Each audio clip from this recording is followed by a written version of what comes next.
Hi, I'm Suanna from Weaves of the Wheel. This is the Weaves of the Wheel read-along of Eye of the World. This is predominantly happening in the Instagram live feature on Weaves of the Wheel. And there you are welcome to send in any questions or opinions or criticisms of my pronunciations, and we can have a chat. You can then join us in our Instagram discussion chats called the Reading Rooms at Weaves of the Wheel, and there you're welcome to discuss what we just read and join us as we follow along with What on Prime's read along, which starts on this Wednesday the 6th of May. That is predominantly happening on Twitter. We will be following along using our Twitter account, and we will be trying to keep everyone on Instagram up to date. I know a lot of our users are not using Twitter very much, or they don't have accounts on Twitter, so it just helps us to keep track of everything, follow along, anything that's happening over there, anything that's really relevant that's being shared, we will send it over, and anything, any great questions that we have in our discussion rooms, we can put forth on Twitter as well. Obviously the person who came up with the question will get the credit, and we'll send it over and hopefully come back with an answer, fingers crossed. If you're following us on Instagram, our Instagram story, we asked, would you like us, after reading the prequel on Friday for Eye of the World, would you like for us to continue with reading straight on to chapter 1, or would you like us to have a look at the additional prologue called Ravens, that was an earlier sort of prequel that was released in the Eye of the World 2-part series. It was really, really narrow. I mean, there was one vote in it, and Ravens just won by one vote. Because of the amount of time we have left in which to do this, I'm going to read Ravens on here, so this will be on IGTV, and it will also go up on our YouTube channel. There will be a link in our Instagram page bio, so you can follow and watch it later at your convenience. And then later this evening, I'm going to start with chapter 1 of Eye of the World. So this is Ravens, the additional prologue for Robert Jordan's Wheel of Time, Eye of the World. This far below Eamon's Field, halfway to the waterward, trees lined the banks of the Winespring Water. Mostly willows. Their leafy branches made a shady canopy over the waters near the bank. Summer was not far off, and the sun was climbing toward midday.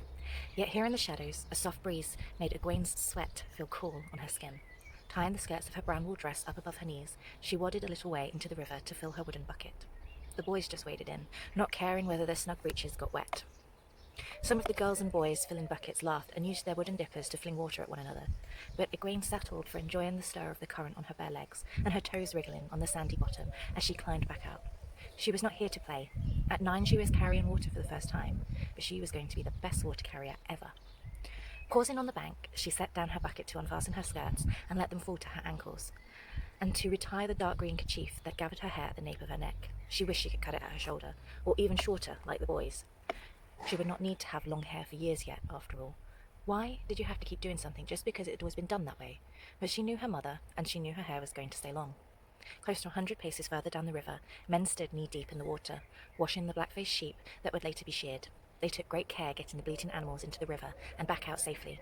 The Winespring water did not flow as swiftly here as it did in Eamon's Field, yet it was not slow. A sheep that got swept away might drown before it could struggle ashore. A large raven flew across the river to perch high in the branches of the whitewood near where the men were washing sheep. Almost immediately, a red crest began diving at the raven, a flash of scarlet that chattered noisily. The red crest must have a nest nearby.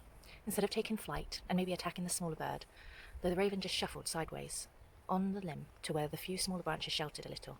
It peered down towards the working men. Ravens sometimes bothered the sheep, but ignoring the red crest's attempt to frighten it away was more than unusual. More than that, she had the strange feeling that the black bird was watching the men, not the sheep, which was silly, except that she had heard people say that ravens and crows were the Dark One's eyes. That thought made goosebumps break out all over her arms, and even on her back. It was a silly idea. What would the Dark One want to see in the two rivers? Nothing ever happened in the two rivers. "What are you up to, Egwene?" Ken the Ahan demanded, stopping beside her. "You can't play with the children today." 2 years older than she, he carried himself very straight, stretching to seem taller than he was. This was his last year carrying the water at the shearing, and he behaved as if that cloak with him had some sort of authority. She gave him a level look, but it did not work as well as she hoped. His square face twisted up in a frown. "If you're turning sick, go see the wisdom. If not, well, get on with your work." With a quick nod, as if he had solved a problem, he hurried off, making a great show of holding his bucket with one hand well away from his side. He won't keep that up long once he's out of my sight, she thought sourly. She was going to have to work on that look. She had seen it work for older girls. The dipper's handle slid on the rim of her bucket as she picked it up with both hands. It was heavy, and she was not big for her age, but she followed Kenley as quickly as she could. Not because of anything he had said, certainly. She did have work to do, and she was going to be the best water carrier ever. Her face set with determination.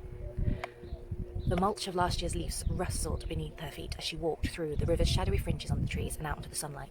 The heat was not too bad, but a few slight white clouds in the high of the sky seemed to emphasize the brightness of the morning. Widow Einol's Meadow. It had been called that as long as anyone could remember, though no one knew which Einol widow it had been named after. The tree-ringed meadow stood empty most of the year, but now people and sheep crowded the whole length of it, a good many more sheep than people. Large stones stuck out of the ground here and there, and few, almost as tall as a man, but they did not interfere with the activity in the meadow. Farmers came from all around Eamondsfield for this, and village folk came to help out relatives. Everyone in the village had kith or kin of some sort of the farms. Shearing would be going on across the two rivers, down at Devon's Ride and up to Watch Hill. Not at Tarrant Ferry, of course. Many of the women wore shawls draped loosely over their arms and flowers in their hair, for the formality, and so did some of the older girls, though their hair was not in the long braid the women had. A few even wore dresses with embroidery around the neck, as if this really were a feast day. In contrast, most of the men and boys went coatless, and some even had their shirts unlaced. Big wooden railed pens at the far end of the meadow held sheep already sheared, and others held those waiting to be washed, all watched by boys of 12 and up. The sheepdogs, sprawled around the pens, were no good for this work. Groups of those older boys were using wooden staffs to herd sheep to the river for washing, and then to keep them from lying down and getting dirty again, until they were dry for the men at the end of the meadow who were doing the shearing. Once the sheep were shorn, the boys herded them back to the pens, while men carried the fleece to the slated tables where the women sorted the wool and folded it for baling. They kept a tally, and had to be careful that no one's wool was mixed with anyone else's. Along the trees to Egwene's left, the other women were beginning to set out food for the midday meal on the long trestle tables. She was good enough at carrying water. Maybe they would help her with the food, or the wool next year, instead of 2 years later. If she did the best job ever, no one would ever be able to call her a baby again. She began making her way through the crowd, sometimes carrying the bucket in both hands, sometimes shifting it from one to the other, pausing whenever someone motioned for a dipper of water. Soon she began to perspire again, sweating dark patches on her woolen dress. Maybe the boys with their shirts unlaced were not just being foolish. She ignored the younger children running around rolling hoops and tossing balls to playing keep away. There were only 5 times each year when so many gathered. At bell time, which was past, as shearing, when the merchants came to buy the wool, still a month or more off, when merchants came for the cured tabac after Sunday, and at Fall Day in the fall. There were other feast days, of course, but none where everyone got together. Her eyes kept moving, searching the crowd. Among all these people, it would be easy to walk up on one of her 4 sisters. She always avoided them as much as possible. Berowyn, the eldest, was worse. She had been widowed by the breakbone fever last fall, and moved back home in the spring. It was hard not to feel for Berowyn, but she fussed so, wanting to dress Egwene and brush her hair. Sometimes she wept and told Egwene how lucky she felt that the fever had not taken her baby sister too. Feeling for Berowyn would have been easier if Egwene could stop thinking that sometimes Berowyn saw it as the infant she had lost along with her husband. Maybe all the time. She was just watching for Berowyn, or one of the other 3. That was all. Near the sheep pen, she stopped to wipe the sweat from her forehead. Her bucket was lighter now, and no trouble to hold with one hand. She eyed the nearest dog cautiously, stepping in front of one of the pens. It was a large animal with a close, curly grey coat and intelligent eyes that seemed to know she was no danger to the sheep. Still, it was very big, almost waist-high to a grown man. Mainly the dogs helped protect the flocks when they were in pasture, guarding along the wolves and bears and the big mountain cats. She edged away from the dog. The 3 boys passed her, herding a few dozen sheep towards the river. All 5 or 6 years older than she, the boys barely gave her a glance, their full attention on the animals. The herding was easy enough. She could have done it, she was sure, but they had to make sure none of the sheep had a chance to crop grass. The sheep that ate before the shearing could get the grass bin and die. A quick look around her, that none of the boys were in sight, was anyone she wanted to speak to. Not that she was looking for a particular boy to speak to, of course. She was just looking. Anyway, her bucket would need refilling soon. It was time to start back towards the wine spring water. This time she decided to go by the way of the row of trestle tables. The smells were tantalizing, as good as any feast day. Everything from roast goose to honey cakes, the spicy aroma of the honey cakes filled her nose more than all the rest. Every woman who cooked would have done her very best for the shearing. As she made her way down the tables, she offered water to the women setting out food, but they just smiled and shook their heads. She kept on, though, and not because of the smells. They had tea water boiling on the fire behind the tables, but some of them might want cool water from the river. Well, not so cool now, but still. Ahead of her, Kenley was slouching along beside the tables, no longer trying for every inch of height. If anything, he seemed to be trying for shorter. He still carried his bucket in one hand, but from the way it swung, it must have been empty, so he could not be offering water to anyone. Egwene frowned. Furtive was the only way to describe him. Now, what was he? Abruptly, his hand darted out and snatched a honey cake from the table. Egwene's mouth fell open indignantly, and he had the nerve to talk to her about children. He was as bad as Ewan Vinegar. Before Kenley could take a second step, Mistress Aylin descended on him like a stooping falcon, seizing his ear with one hand and the honey cake with the other. They were her honey cakes, a slim woman with thick grey braid that hung below her hips. Corin Aylin baked the best sweets in Emansfield, except for her mother, Egwene added loyally. But even her mother said Mistress Aylin was better.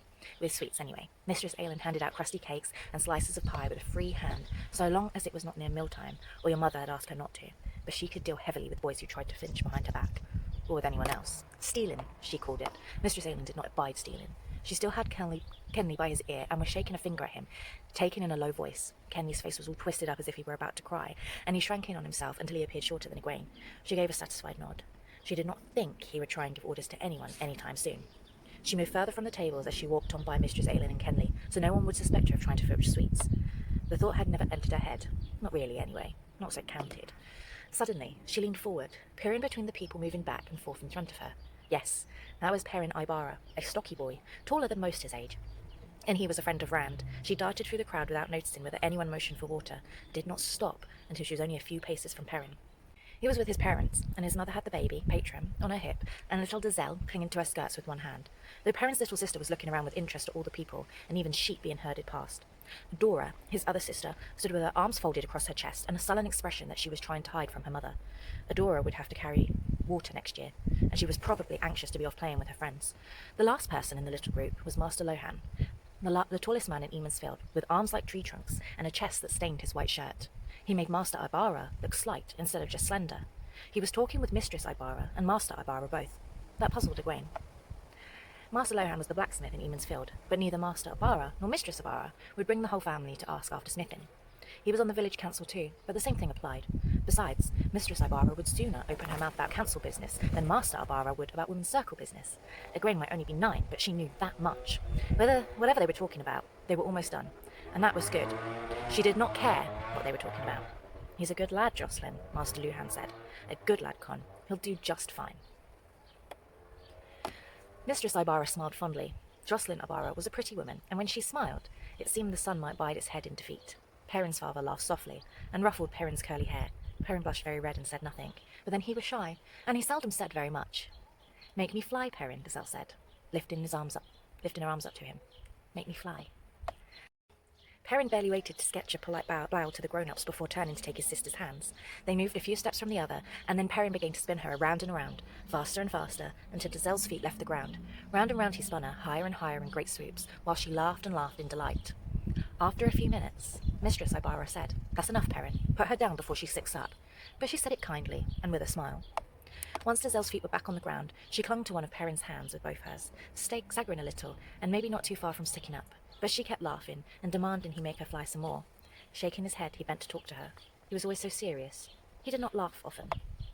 Abruptly, Egwene realized that someone else was watching Perrin. Celia Cole, a pink-cheeked girl a couple of years older than she, stood only a few feet away with a silly smile on her face, making calf eyes at him. All he needed to do was turn his head to see her. Egwene grimaced in disgust. She would never be fool enough to make big eyes at a boy like some kind of warhead.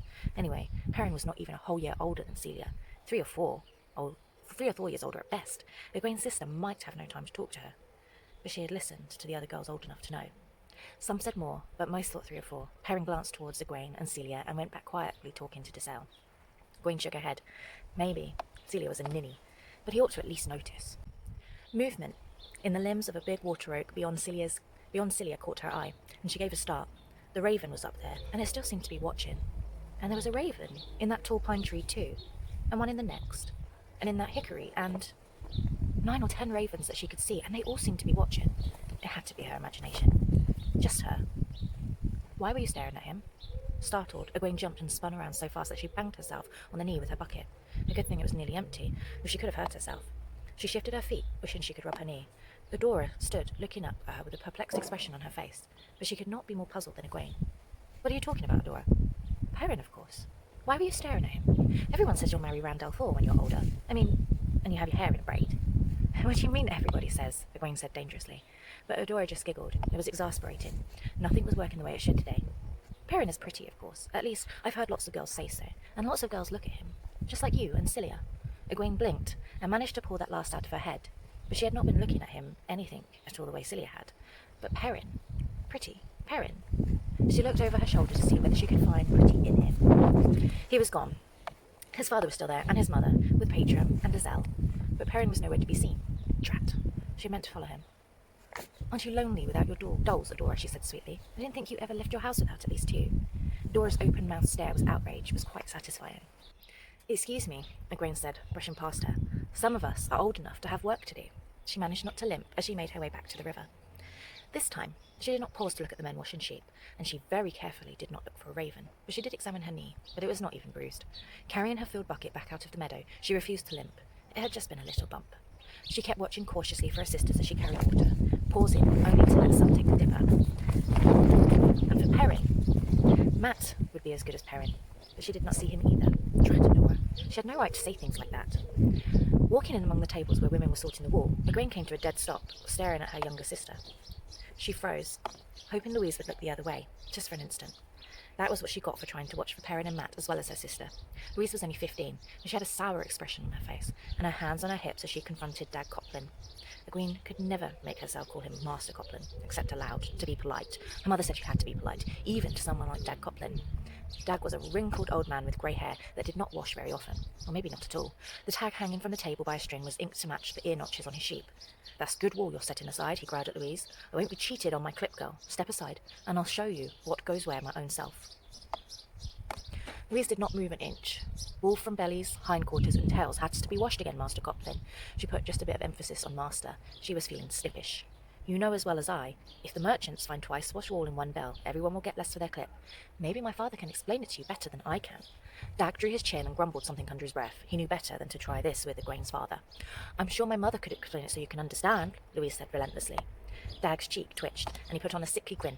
Muttering that he trusted Louise to do what was right, he backed away, then hurried off, little short of running. He was not foolish enough to bring himself to the attention of the women's circle if he could help it. Louise watched him go with a definite look of satisfaction. Egwene took the opportunity to dart away, breathe in a sigh of relief when Louise did not shout after her. Louise might prefer salting wool to help him with the cooking, but she would much rather be climbing trees or swimming in the waterwood, even if most girls had abandoned that sort of thing by her age. And she would take her chore out on Egwene, given half a chance. Egwene would have liked to have gone swimming with her, but Louise plainly considered her company a nuisance, and Egwene was too proud to ask. She scowled. All of her sisters treated her like a baby. Even Aline. When Aline noticed her at all, most of the time, Aline had her nose in a book, reading and rereading their father's library. She had almost 40 books. Egwene's favourite was the travels of Jane Fairstrider. She dreamed of seeing all those strange lands he wrote about. But if she was reading a book, and Aline wanted it, she always said it was too complex for Egwene and just took it. Drat, all 4 of them. She saw something of the water carriers taking a break to sit in the shade or trade jokes, but she kept moving, although her arms did ache. Egwene Alvear was not going to slack off. She kept watching for her sisters too, and for Perrin, and Matt, Drat, Adora, anyway, drat all of them. She did pause when she neared the wisdom. Doral Barron was the oldest woman in Emansfield, maybe in the whole 2 rivers, white-haired and frail, but still clear-eyed and not stooped at all. The wisdom apprentice, Nynaeve, was on her knees with her back to Egwene, tending Billy Congar, wrapping a bandage round his leg. His breeches had been cut away short. Billy sitting on a log was another grown-up who Egwene found hard to show the proper respect. He was always doing silly things and getting himself hurt. He was the same age as Master Lohan, but he looked at least 10 years older, his face hollow-cheeked, his eyes sunken. You've played the fool often enough in the past, Billy Congar, Mistress Barron said sternly, but drinking while handling wool shears is worse than playing the fool. Oddly, she was not looking down at him, but at Nynaeve. I only had a little ale, wisdom, he whined. Because of that heat. Just a swallow. The wisdom sniffed in disbelief, but she continued to watch Nynaeve like a hawk. That was surprising. Mistress Barron often praised Nynaeve publicly for being such a quick learner. She had apprenticed Nynaeve 3 years earlier, after her then apprentice died of some sickness even Mistress Barron couldn't cure. Nynaeve had been recently an orphan, and a lot of people said the wisdom should have sent her to her relatives in the country after her mother died, and taken on someone years older. Egwene's mother did not say so, but Egwene knew she thought it. Nynaeve straightened on her knees, done with fastening the bandage, and gave a satisfied nod. And to Egwene's surprise, Mistress Barron knelt down and undid it again, even lifting the bread poultice to peer at the gash in Billy's thigh before beginning to wrap the cloth back around his leg. She actually looked disappointed. But why? Nynaeve began fiddling with her braid, tugging it the way she did when she was nervous, or trying to bring attention to the fact that she was a grown woman now. When did she get to outgrow that? Egwene thought. It was nearly a year since the women's circle let Nynaeve braid her hair. A flutter of motion in the air caught Egwene's eye, and she stirred. More ravens dotted the trees around the meadow now, dozens and dozens of them, and all watching. She knew they were. Not one made to try and steal anything from the tables of food. That was just unnatural. Come to think of it, the birds were not looking at the trestle tables at all, or at the tables where the women were working with the wool. They were watching the boys herding sheep, and the men shearing sheep and carrying wools, and the boys carrying water too. Not the girls, or the women, just the men and the boys. She would have bet on it, even if her mother did say she should not bet. She opened her mouth to ask the wisdom what it meant. Don't you have work to do, Egwene? Nynaeve said without turning and looking round. Egwene just jumped in spite of herself. Nynaeve had been doing that ever since last fall, knowing that Egwene was there without looking, and Egwene wished she would stop. Nynaeve turned her head then and looked over her at one shoulder. It was a level look, the sort Egwene had been trying on Kenley. She did not have to hop for Nynaeve the way she would for the wisdom. Nynaeve was just trying to make up for Mistress Barron doubting her work. Egwene thought about telling her that Mistress Eiling wanted to talk about a pie. Studying Nynaeve's face, she decided that might not be a good notion. Anyway, she had been doing what she vowed not to do, slacking off, standing around, watching Nynaeve and the wisdom, making as much of a curtsy as she could while holding her bucket to the wisdom. Not Nynaeve. She turned away. She was not hopping, and not because Nynaeve looked at her, certainly not, and not hurrying either, just walking quickly to get back to her work. Still, she walked quickly enough that before she realised it, she was back among the tables where the women were working wool, and face to face, across one of the tables with her sister, Eliza. Eliza was folding fleece for Balin, and making a bad job of it. She seemed distracted, barely even noticing Egwene, and Egwene knew why. Eliza was 18, but her waist-length hair was still tied with a blue kerchief. Not that she was thinking about getting married. Most girls waited at least a few years, but she was a year older than Nynaeve. Eliza often worried aloud about why the women's circle still thought she was too young. It was hard not to feel sympathy, especially since Egwene had been thinking about Eliza's predicament for weeks now. Well, not Eliza's problem, exactly, but it had set her thinking. Off to one side of the tables, Callie Coplin was talking with some young men from the farms, giggling and twisting her skirts. She was always talking to some man or another, but she was supposed to be folding fleece. That was not why she called Egwene Xylo. Eliza, you shouldn't worry so, she said gently. Maybe Berowyn and Aline got their hair braided at 16. Most of the girls did, she thought. She was not all sympathy. Eliza had a habit of offering sayings, that hours wasted won't be found again, or a smile makes the work lighter, so your teeth started to ache from them. Egwene knew for a fact that smile would not make her bucket lighter by one dipful. But Callie's 20, with her name date coming in a few months now, her hair's not braided, and you don't see her moping. Eliza's hands still went to the fleece on the table in front of her. For some reason, the woman on either side of her put their hands over their mouths, trying to hide laughter. For some reason, Eliza's face turned bright red. Very bright red. Children should not, Eliza spluttered. Her face might be burning like the sun, but for all her spluttering, her voice was cold as midwinter snow. A child who talks when... Children who... Jilly Lewin, a year younger than Eliza, and her black hair in a thick braid that hung low to her waist, sank to her knees. She was laughing into her hands so hard. Go away, child, Eliza snapped. Grown-ups are trying to work here. With an indignant glare, Egwene turned and stalked away from the folding tables, the bucket thumping her leg at every step. Trying to help someone, trying to buck up their spirits and see what you've got. I should have told her she isn't a grown-up, she thought fiercely. Not until the circle lets her braid her hair she isn't. But what should I have said? The fierce mood stayed with her until her bucket was empty again, and when she filled it once more, she squared her shoulders. If you were going to do a thing, then you had to do it. Heading straight for the sheep pen, she walked as fast as she could, and ignored anyone who motioned for water. It was not slacking off. The boys would need water too. At the pens, the dozen or so boys waiting for the sheep gave her surprised looks when she offered the dipper, and some said they could get water when they went to the river, but she kept on, and she always asked the same question. Have you seen Perrin? Or Matt? Where can I find them?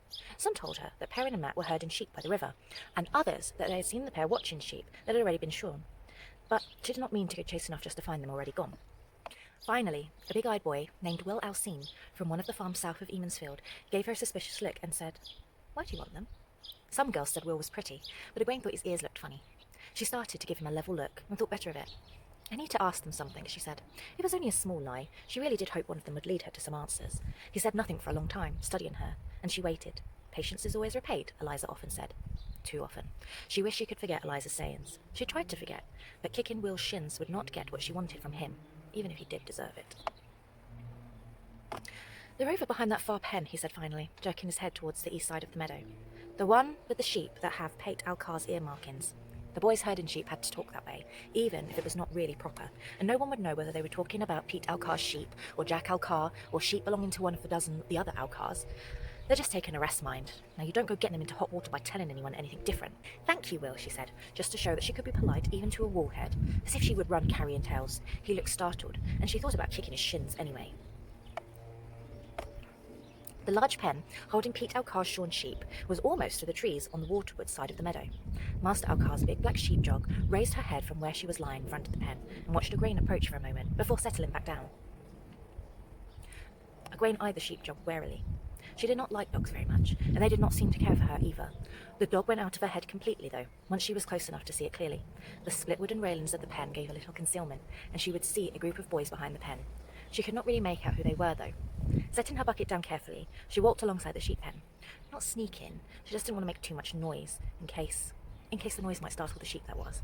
At the corner of the pen, she peeked around the corner post. Perrin was there, and Matt Cawthorne, just as Will said, and some other boys about the same age, all with their shirts unlaced and sweaty. There was Dav Ailin and Ern Thane, Ban Craw, Alan Doubtry, and Rand, a skinny boy, almost as tall as Perrin, with hands and feet that were too big for his size. He could always be found with Matt or Perrin, sooner or later. Rand, who everyone said she would marry one day. They were talking and laughing and punching one another on the shoulder. Why did boys do that? Glowering, she pulled back from the corner post and leaned back against the railings. One of the sheep inside the pen snuffed at her back, but she ignored it. She had heard women say that about her and Rand, but she had not known why everybody said it. Jacked Eliza. If Eliza had not started sighing and moaning over her hair, Egwene would never have started thinking about husbands. She expected she would marry one day. Most women in the Two Rivers did. But it was not like those scatterbrains she heard going on about how they could hardly wait. Most women waited a few years after their hair was braided, and she wanted to see those lands that Jane Fairstrider had written about. How would a husband feel about that? About his wife going off to see strange lands? Nobody ever left the Two Rivers, as far as she knew. I will, she vowed silently. Even if she did marry, would Rand make a good husband? She was not sure what made a good husband. Someone like her father, brave and kind and wise. She thought Rand was kind, and he carved her a whistle once, and a horse, and he had given her an eagle's black tip feather when he said it was pretty. Though she still suspected he wanted to keep it for himself, and he watched his father's sheep in the pasture, so he had to be brave. The sheepdog would help if wolves came, or a bear, but the boy watching had to be ready with a sling, or a bow if he was old enough, only she saw him every time he and his father came in from the farm, but she did not really know him. She hardly knew anything about him. Now was as good a time as any to start learning. She eased back to the corner post and peeked around it again. I'd like to be a king, Rand was saying. That's what I'd like to be. He flourished his arm and made an awkward bow, laughing to show that he was joking. A good thing, too. Egwene grimaced. A king. She studied his face. No, he was not pretty. Well, perhaps he was. Maybe it did not matter. But it might be nice to have a husband she liked to look at. His eyes were blue. No, grey. They seem to change while you watch. Nobody else in the Two Rivers had blue eyes. Sometimes his eyes looked sad. His mother had died when he was little, and Egwene thought he envied boys who had mothers. She could not imagine losing a mother. She did not even want to try. A king of sheep, Matt hooted. He was smaller than the others, always bouncing on his toes. One glance at his face, and you knew he was looking for mischief. He always looked for mischief, and usually found it. Rand al'Thor, king of sheep, Lem snickered. Ban punched him on the shoulder, and Lem punched Ban back, and they both snickered. Egwene shook her head. It's better than saying you want to run off and never have to work, Rand said mildly. He never seemed to get angry. Not that she had ever seen, anyway. How could you live without working, Matt? Sheep aren't so bad, the lamb said, rubbing his long nose. His hair was cut short. He had a cowlick that stood up at the back. He looked a little bit like a sheep. I'll rescue an Aes Sedai, and she'll reward me, Matt shot back. Anyway, I don't go around looking for work when there's more work enough without looking. He grinned and poked Perrin's shoulder. Perrin rubbed his nose, abashed. Sometimes you have to think ahead, Perrin said. He always talked slowly, when he talked at all, and he moved carefully as if he was afraid he might break something. Rand spoke before he fought sometimes, and he always looked as though he was ready to start hurrying off and not stop until he caught the horizon. Sensible, says I work in my dad's mill, Lem sighed. Inherit it one day, I expect. Not too soon, I hope. I'd like to have an adventure first, though. Wouldn't you, Rand? Of course, Rand laughed. Where do I find an adventure in the Two Rivers? There has to be a way, Ban muttered. Maybe there's gold up in the mountains. Or Trollocs. He suddenly sounded as if he was not so certain about going up in the mountains. Did he really believe in Trollocs? I want to have more sheep than anyone in the Two Rivers, Elam said stoutly. Matt rolled his eyes in exasperation. Dav had been sitting back on his heels listening, and now he shook his head. You look like a sheep, Elam, he muttered. At least she had not said it aloud. Dav was much taller than Matt, and stockier, but his eyes had that same light. His clothes were always rumpled from something he should not have been doing. Listen, I just got a great idea. I just got a better one, Matt put in quickly. Come on, I'll show you. He and Dav glared at one another. Elam and Ban and Lem looked ready to follow either one, or both, if they could figure out how. Rand put a hat on Matt's shoulder, though. Hold on. Let's hear these great ideas first. Perrin nodded thoughtfully. Egwene sighed. Dav and Matt seemed to compete to see who could get into the most trouble, and Rand might sound sensible, but when he was around the village, they often managed to pull him along too, and Perrin as well. The other three would fall in with anything at all Matt or Dav suggested. It seemed time for her to leave. She would not be able to follow them to see what they were getting up to, not without them seeing her.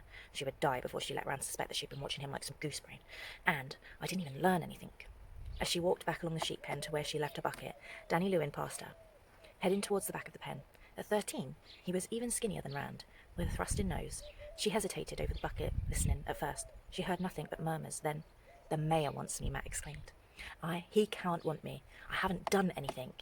"He wants all of you, and double quick," Daniel said. "I'll get over to him now if it were me." Quickly, picking up the bucket, Egwene walked slowly away from the sheep pen back towards the river. Rand and the others soon passed her, trotting in the same direction. Egwene smiled. A small smile. When her father sent for people, they came. Even the women's circle knew that Brandlewyn Alvear was no man to trifle with. Egwene was not supposed to know that, but she had overheard Mistress Lohan and Mistress Eileen and some of the others talking to her mother about her father being stubborn, and how her mother had to do something about it. She let the boys get a little ahead, just a little, and then increased her pace to keep up. "I don't understand it," Matt grumbled as they came near the line of men shearing. "Sometimes the mayor knows what I'm doing as soon as I do it. My mother does too. But how? The women's circle probably tells your mother," Dan muttered. "They see everything. And the mayor is the mayor." The other boys nodded glumly. Ahead of them, Egwene saw her father, a round man with thinning grey hair, his shirt sleeves rolled up past his elbow, a pipe in his teeth, and a set of shears in his hand. And 10 paces off from the sheep shearers, watching the boys approach, stood Mistress Cawthorne, Matt's mother, flanked by her 2 daughters, Bowyn and Eldrin. Natty Cawthorne was a calm, collected woman, as she would have to be with a son like Matt, and at the moment she wore a contented smile. Bodwyn and Eldrin were almost identical smiles, and they watched Matt twice as hard as their mother did. Bode was not quite old enough to carry water yet, and it would be 2 years before Eldrin could. Rand and the others must be blind, Egwene thought. Anyone with eyes could see how Mistress Cawthorne always knew. Mistress Cawthorne and her daughter slipped away into the crowd as the boys approached Egwene's father. None of the boys appeared to notice her. They all had eyes for no one but Egwene's father. All but Matt looked wary. He wore a big grin that made him look guilty of something for sure. Rand's father glanced up from the sheep as he was bent over, and caught Rand's eye with a smile that made Rand, at least, seem less like a heron ready to take flight.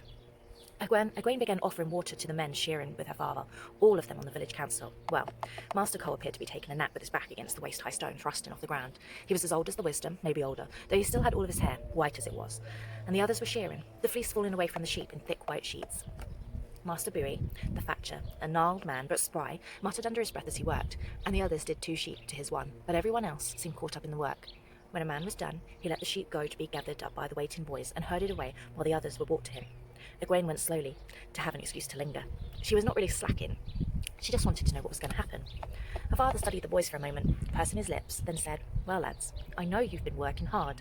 Matt gave Rand a startled look, and Perrin shrugged his shoulders uncomfortably. Rand just nodded, but uncertainly. "So I thought it might be time for that story I promised you," her father finished. Egwene grinned. Her father told the best stories. Matt straightened up. "I want a story with adventures." The look he shot at Rand this time was defiant. "I want Aes Sedai and warders," Dav said hurriedly. "I want Trollocs," Matt added, and False Dragon." Dav opened his mouth and closed it again without saying anything. He glared at Matt, though. There was no way for him to stop a false dragon, and he knew it. Egwene's father chuckled. "I'm no gleeman, lads. I don't know any stories like that. Tam, would you like to give it a try?" Egwene blinked. Why would Rand's father know stories like that her father did not? Master Alfor had been chosen to the council to speak for the farmers around Eamon's Field, but as far as she knew, all he had ever done was farm sheep and tabbock like anyone else. Master Alfor looked troubled, and Egwene began to hope he did not know any other stories like that. She did not want anyone to show up her father.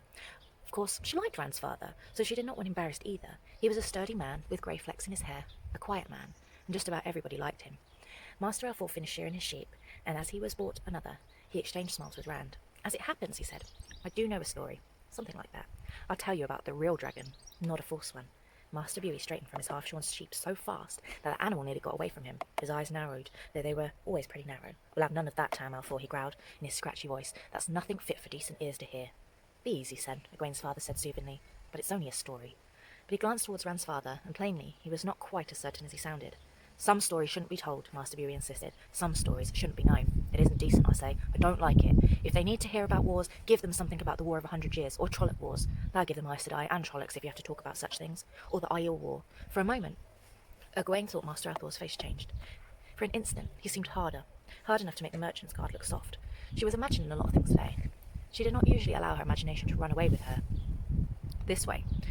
Master Cole's eyes popped open. "It's just a story he'll be telling them, son. Just a story, man." His eyes drifted shut again. You could never tell when Master Cole was really napping.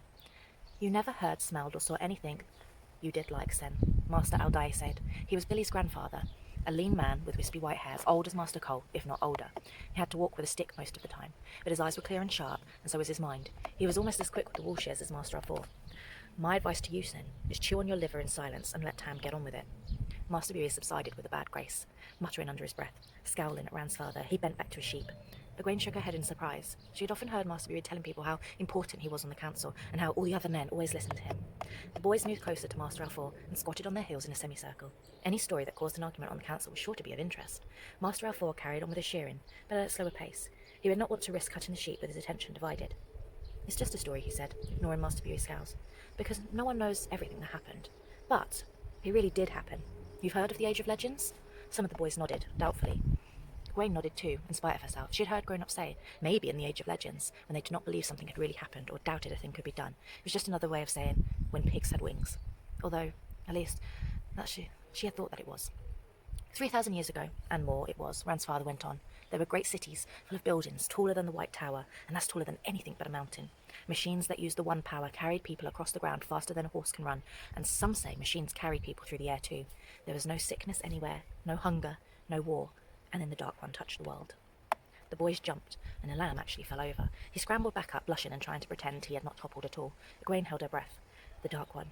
Maybe it was because she'd been thinking about him earlier, but he seemed particularly frightening now. She hoped that Master Alfor would not actually name him. He wouldn't name the Dark One, she thought. But that did not stop her being afraid that he might. Master Alfor smiled, the boys to soften the shock of what he had said, but he went on. The Age of Legends hadn't so much of the memory of war, so they say, but once the Dark One touched the world, they learnt fast enough. This wasn't a war like those you hear about when merchants come for wool or tabard between two nations. This war covered the whole world. The War of Shadow, it came to be called. Those that stood for the light faced as many who stood for the shadow, and besides, dark friends beyond counting. There were armies of Myrddril and Trollocs greater than anything the Blight spewed up during the Trolloc Wars.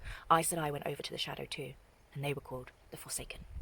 Egwene shuddered. She was glad to see some of the boys wrapping their arms around themselves. Mothers used the Forsaken to frighten their children when they were bad.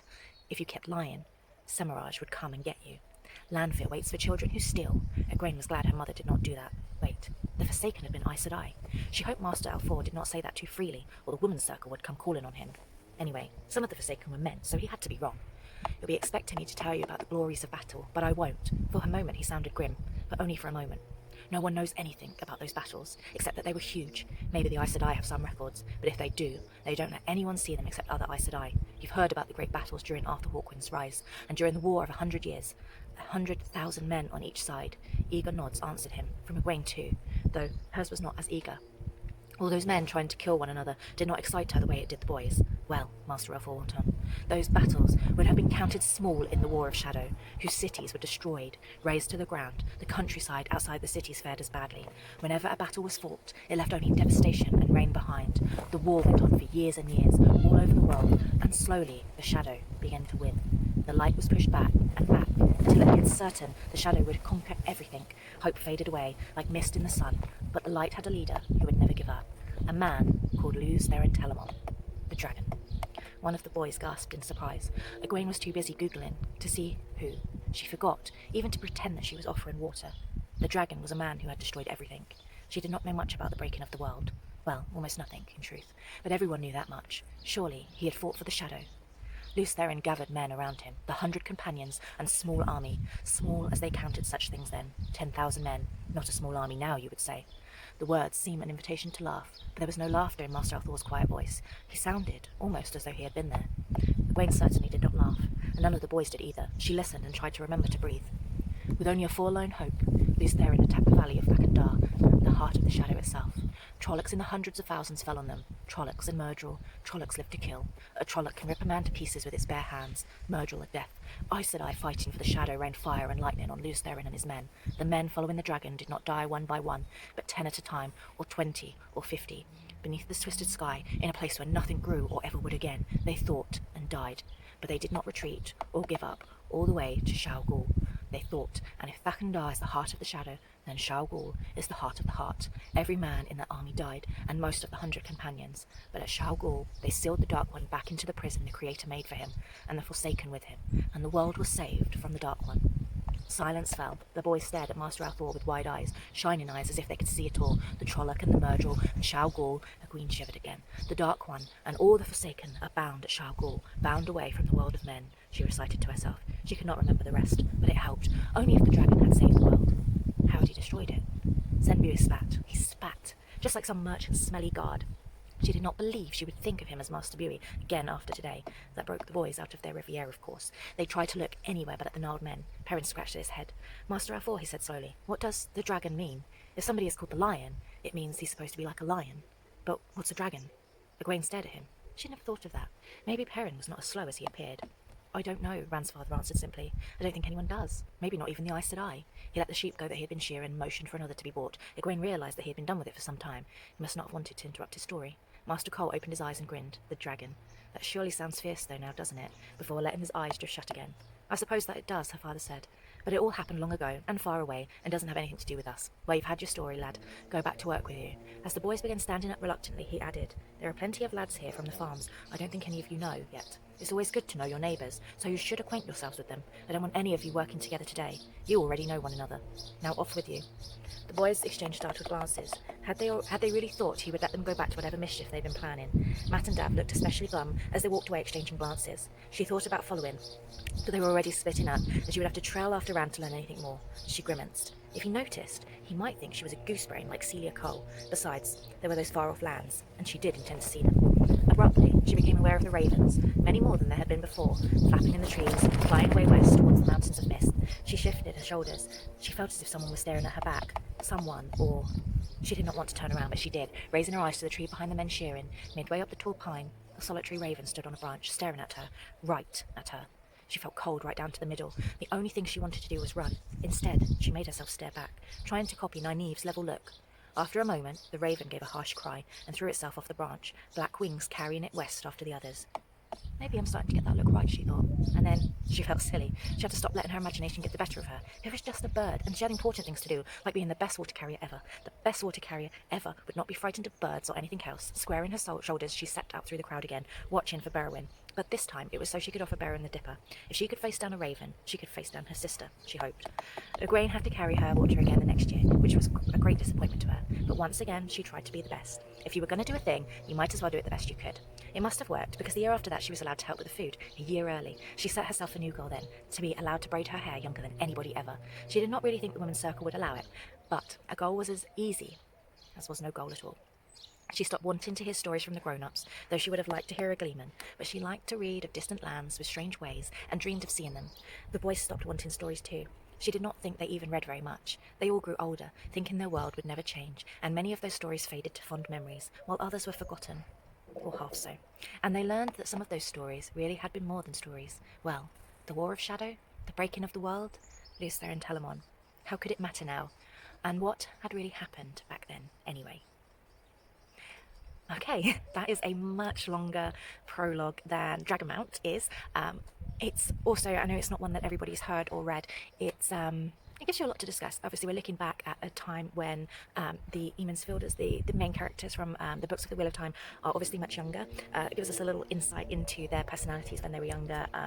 Not too different. Matt's obviously still into mischief, and I quite like the little hints of Rand talking about how he wants to be a king.